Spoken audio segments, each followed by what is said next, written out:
بلوچستان جو کہ پاکستان کا انتہائی امیر خطہ قدرتی وسائل اور معدنیات سے مالا مال ہے۔ سونا، تانبا، گیس اور دیگر معدنیات سے مالا مال خطہ اور قیمتی اور خوبصورت ساحل نے اس کی جغرافیائی اہمیت میں اضافہ کر دیا۔ گوادر پورٹ عالمی اہمیت رکھتا ہے اور آبنائے ہرمز کے دہانے واقع اس کی اہمیت کو دو چاند کر دیا ہے۔ رقبے کے لحاظ سے یہ صوبہ آدھا پاکستان اور اربوں ڈالر معدنی دولت کے حامل اس خطے پر بسنے والے 1.25 کروڑ انسان زندگی کی ہر شعبے میں پیچھے۔ تعلیم، صحت اور دیگر شعبوں میں یہ ملک کے دیگر صوبوں کی نسبت انتہائی پسماندگی کا شکار ہے۔ پانی، بجلی، وفاقی یونٹ بننے کے ساتھ ہی ندارت، ڈیموں اور ترقیاتی بجٹ اسٹیبلشمنٹ اور منتخب نمائندوں کی کرپشن کی بھینٹ چڑھا ہوا ہے۔ گزشتہ 70 سالوں سے اس صوبے کے ساتھ یہی ہوتا رہا ہے۔ مقتدرہ نے 4 کروڑ مغربی پاکستانیوں کو مشرقی پاکستانیوں پر مسلط کر کے ملک کو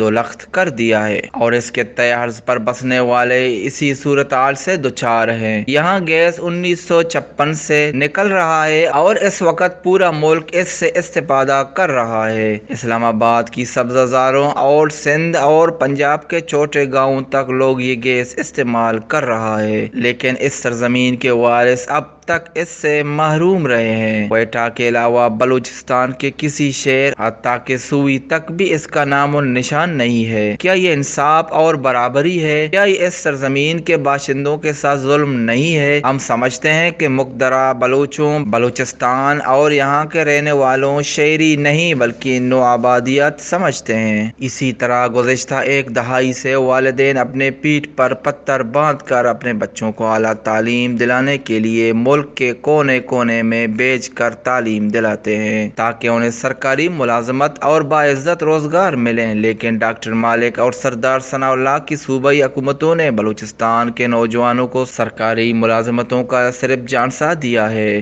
اور انتہائی کرپٹ جام کمال خان کی حکومت بھی اپنی خاندانی روایات کو برقرار رکھتے ہوئے بلوچستان کے بے روزگار نوجوانوں کے ساتھ انتہائی بھونڈا مذاق شروع کر دیا ہے۔ آئے روز اخبارات میں ملازمتوں کے اشتہارات دے کر منسوخ یا کینسل کرنے کا سلسلہ شروع کر رکھا ہے۔ درجہ چاروں کے ملازمتوں کی بولی لگ رہی ہے۔ بلوچستان کا لاکھوں روپے اشتہارات اور منسوخی پر ضائع کیا جا رہا ہے۔